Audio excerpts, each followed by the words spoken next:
Story, les rendez-vous d'Alfred Hitchcock racontés par Serge Sauvion. Aujourd'hui, cadeau d'anniversaire, avec un peu de champagne, Edward Hawke.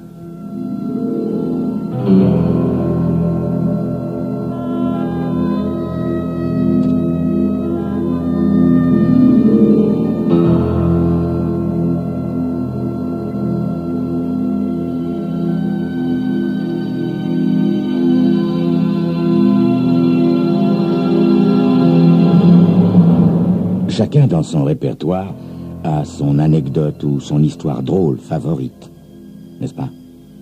Eh bien, George Creston ne fait pas exception à la règle. Lui, son histoire, c'est la fois où sa femme a essayé de le tuer, quand ils avaient 10 ans. À chacune de ses réceptions, et Dieu sait qu'il en donne des réceptions, George, il raconte cette histoire à coup sûr, surtout quand il y a de nouvelles têtes. Or, dans les réceptions que donne George Creston, il y a toujours de nouvelles têtes. Moi, je la connais par cœur, cette histoire. Cela dit, je ne peux pas m'empêcher de l'écouter raconter, éprouvant à chaque fois une sorte de fascination quelque peu morbide. Ça se déclenche en général quand Selma, la femme de George, va à la cuisine pour y préparer le dîner ou des boissons, et qu'un invité ébloui en profite pour s'extasier sur la beauté de la maîtresse de maison. Alors là, infailliblement, George fait son numéro. Toujours le même. Il esquisse un sourire, paraît effleuré par un lointain souvenir, puis déclare, rêveur, « Oui, moi aussi je la trouve belle, Selma, depuis toujours. La preuve, c'est que je l'ai épousée, non? Et ça, bien qu'elle ait essayé de me tuer quand nous avions 10 ans. » Résultat garanti. Quelques exclamations étouffées, quelques mimiques effarées et même quelques ricanements incrédules. Là-dessus, George se lance à corps perdu dans son récit. Voyez-vous, nos familles étaient très liées et chaque année, nous passions nos vacances ensemble dans le Maine, en bord de mer. Un très joli coin, avec tous ces rochers, cette foule de petites îles.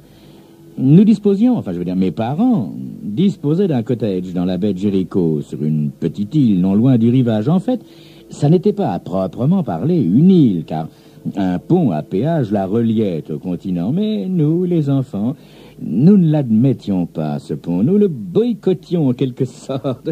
Nous effectuons l'aller-retour en barque, à la rame. Ainsi pouvions-nous au moins prétendre habiter une vraie île, faire comme si, voyez-vous. La barque appartenait à la famille de Selma. Je dépendais donc d'elle pour le transport. Remarquez, ma famille possédait bien un hors-bord, mais les enfants que nous étions n'avaient même pas le droit de l'approcher, n'est-ce pas? Bien, j'en viens à l'été où nous avions tous les deux 10 ans, Selma et moi. Un été particulièrement frais. Je me souviens que la nuit, on nous enfouissait sous des couvertures et que pendant la journée, nous portions même des pullovers. Ce matin-là, je m'étais rendu à la barque sans mon pull et j'avais sacrément froid, n'est-ce pas? Et voyant que Selma avait laissé dans le bateau une de ses vestes, je l'ai mise. Ah, mes amis, si vous l'aviez entendue piailler quand elle s'est aperçue que j'avais mis cette veste, n'est-ce pas? Elle s'est ruée sur moi pour m'ôter sa veste en tirant dessus de toutes ses forces. Si bien, mes bons amis, que la veste s'est déchirée, ce qui accentua la colère de Selma. Comme je la priais de bien vouloir m'emmener jusqu'à la côte, elle a commencé par faire la sourde oreille, farouchement absorbée par l'examen de la déchirure de sa veste, tâchant de voir s'il y avait moyen de la réparer. Comme j'insistais, n'est-ce pas, elle a fini par me faire signe d'embarquer. Je dois vous dire, mes amis, que j'ai toujours été un piètre nageur. Une longueur de piscine étant mon record absolu. Encore, je ne vous dis pas en combien de temps j'effectue cette longueur. À ce point de son récit, Georges ne manque jamais de jeter un coup d'œil vers Selma, sa femme, debout dans l'encadrement de la porte, sur le seuil de la cuisine ou bien affalée sur un divan. Le visage de Selma ne révèle jamais la moindre émotion. Elle est impassible, comme si Georges parlait de quelqu'un d'autre. Eh bien, pour tout vous dire en 2 mots, mes bons amis, voici ce qui s'est passé. À mi-parcours, Selma a délibérément fait chavirer la barque. Oui, elle lui a imprimé un mouvement de roulis de plus en plus fort jusqu'à ce que la barque bascule quille en l'air. Selma est une excellente nageuse, n'est-ce pas? Elle, aucun problème. Mais moi, j'essayais de m'agripper au bateau retourné et Selma, implacable, m'en empêchait en me repoussant des pieds et des mains. C'est à ce moment-là, en voyant l'expression sauvage de son regard, n'est-ce pas, que j'ai senti que cette petite fille voulait ma mort. Mais, comme vous le voyez, je ne suis pas mort. Heureusement, des voisins ont assisté à la scène et sont venus nous secourir. Comme vous l'imaginez, Selma et moi ne sommes pas restés amis pendant ces vacances-là. Par ailleurs, c'est le dernier été que j'ai passé dans l'île. Nous nous sommes perdus de vue. Ce n'est que bien plus tard, au lycée, que nous avons vraiment commencé à nous revoir, à sortir ensemble.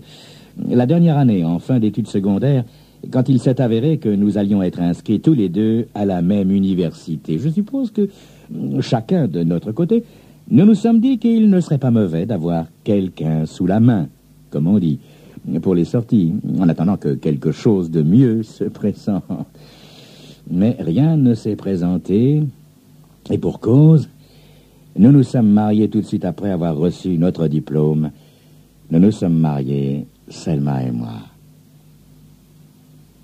La dernière fois que j'ai entendu cette histoire en entier, c'était fin mai, au cours du week-end du Memorial Day, week-end qui marque traditionnellement le début des réceptions estivales dans le cercle de leurs relations. Il y avait, bien entendu, quelques nouveaux venus qui témoignèrent de l'effarement escompté. « Et vous l'avez quand même épousée, Georges, alors qu'elle avait essayé de vous tuer ?» demande une invitée, Diane Kingsley. « Mais bien sûr, Diane, pourquoi pas? Tout ça s'est passé quand nous avions 10 ans. » Diane Kingsley n'en revient pas.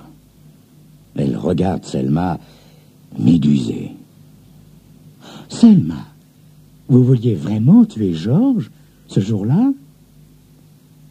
Selma ferme les yeux et soupire, comme si elle sortait d'une longue rêverie, puis elle sourit à son tour.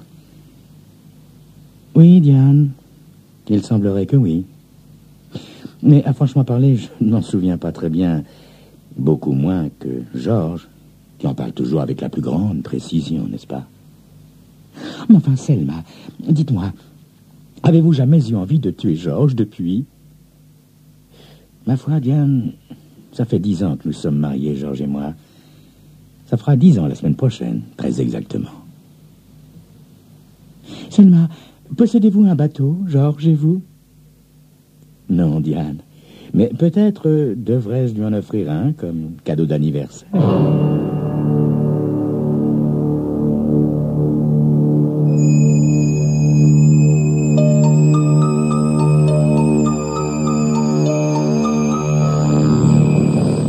Quel drôle de cadeau, n'est-ce pas, pour un anniversaire de mariage. Selma aurait-elle une idée derrière la tête? C'est ce que vous saurez dans quelques instants.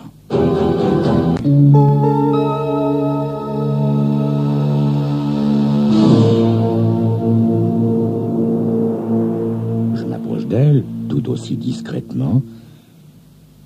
Elle me regarde étrangement. « Harry, auriez-vous une minute à m'accorder? » Mon Dieu, qui n'aurait pas une minute, voire plusieurs, à accorder à une aussi jolie femme? Bien sûr, Selma, bien sûr.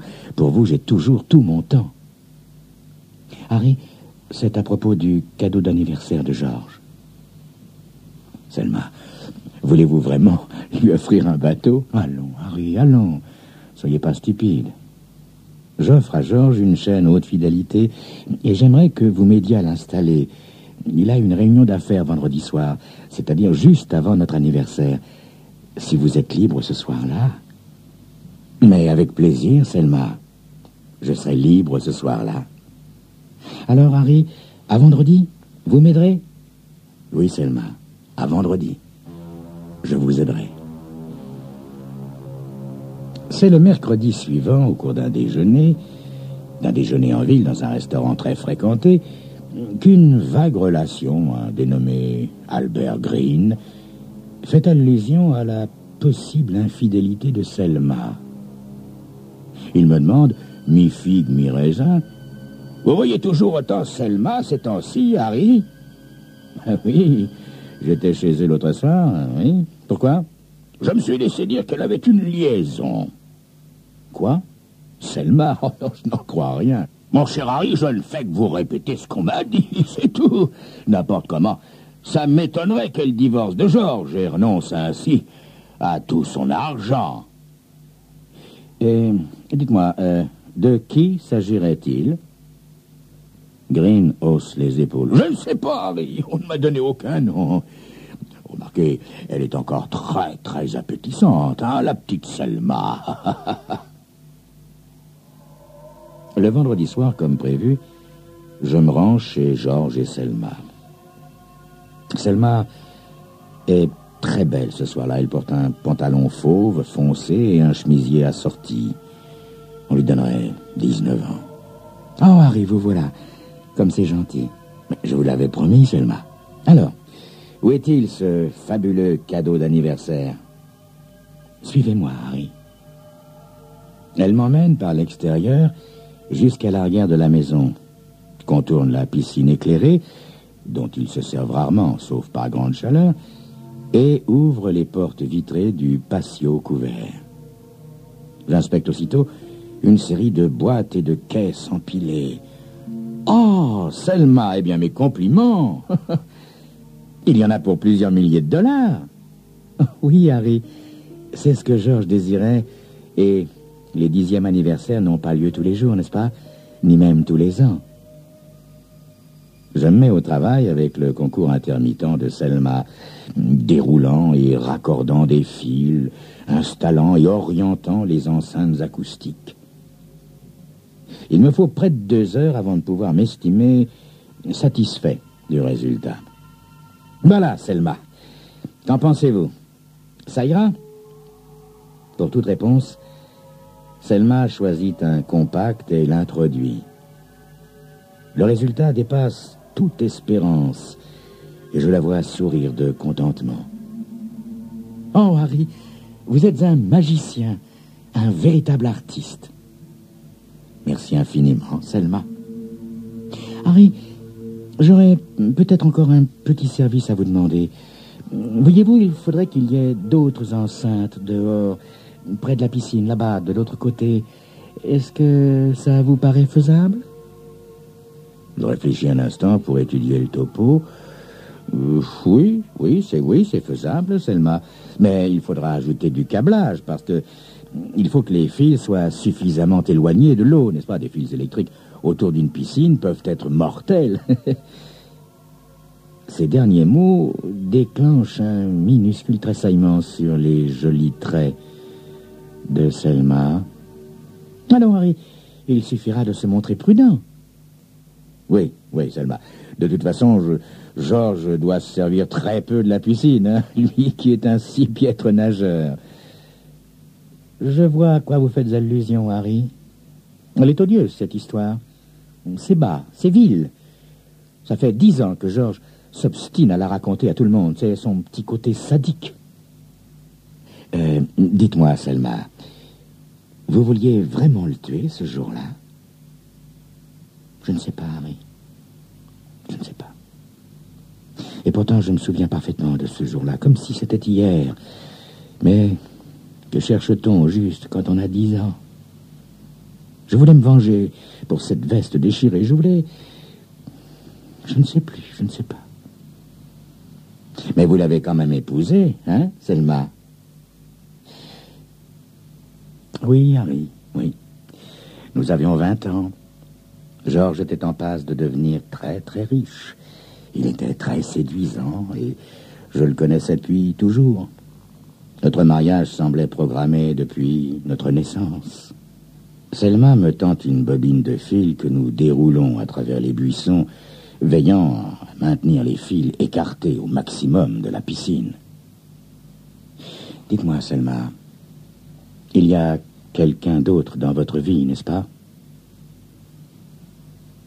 Je n'oublierai jamais le regard qu'elle me lance à ce moment-là. Un regard terrible qui me fait froid dans le dos. Heureusement, la Chevrolet de Georges surgit au sommet de la colline en klaxonnant, suivi de près par une voiture de sport conduite par un inconnu. À peine descendu de voiture, Georges embrasse tendrement Selma, sans m'accorder la moindre attention, comme s'il était normal que je sois là. « Bon anniversaire, ma chérie !»« Oh, Georges, la voiture, c'est pour moi ?»« Pour toi, mon amour. » Selma court admirer cette voiture, aussi excitée qu'un enfant devant un nouveau jouet. C'est un beau jouet, d'ailleurs, que cette Jaguar. J'en profite pour m'éclipser. Comme prévu, le dimanche soir, Georges et Selma organisent une réception pour fêter leurs 10 ans de mariage.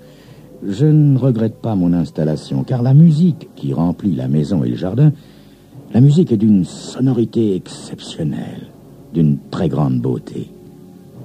Au moment, inévitable hélas, où Georges s'apprête à raconter à ses invités la fois où Selma avait voulu le tuer, je sors prendre l'air. Mes pas me conduisent du côté de la piscine.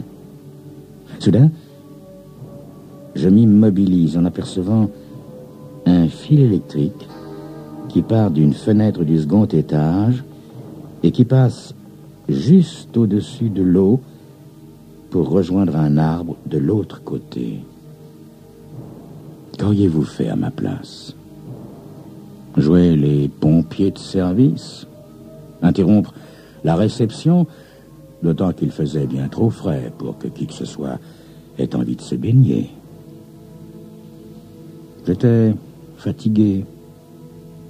Je suis rentré chez moi. J'en avais assez de toutes leurs histoires. Le mardi, à 6 heures du matin, je suis réveillé par le téléphone. C'est un voisin des Creston. « Harry, il y a eu un terrible accident chez les Creston.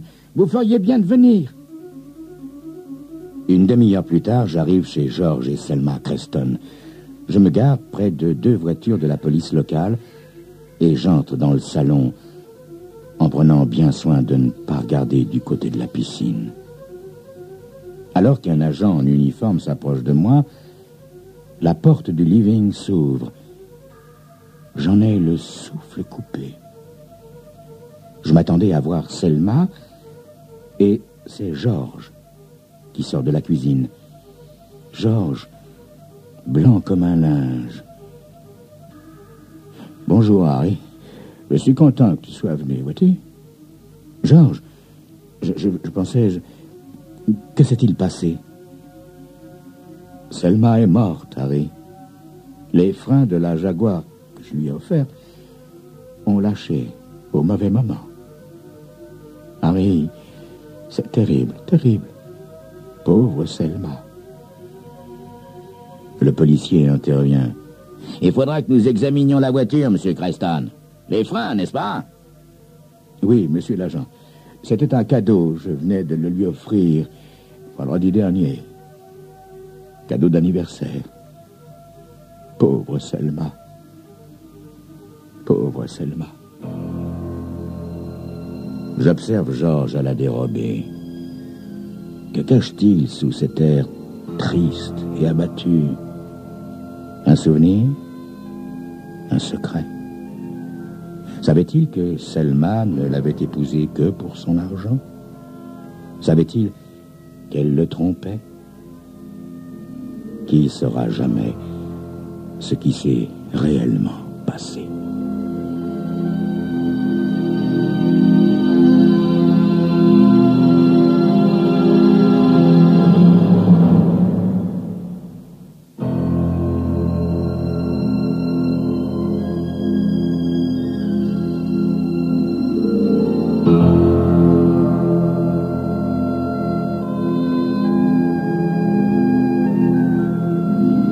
C'était Crime Story, les rendez-vous d'Alfred Hitchcock, racontés par Serge Sauvion.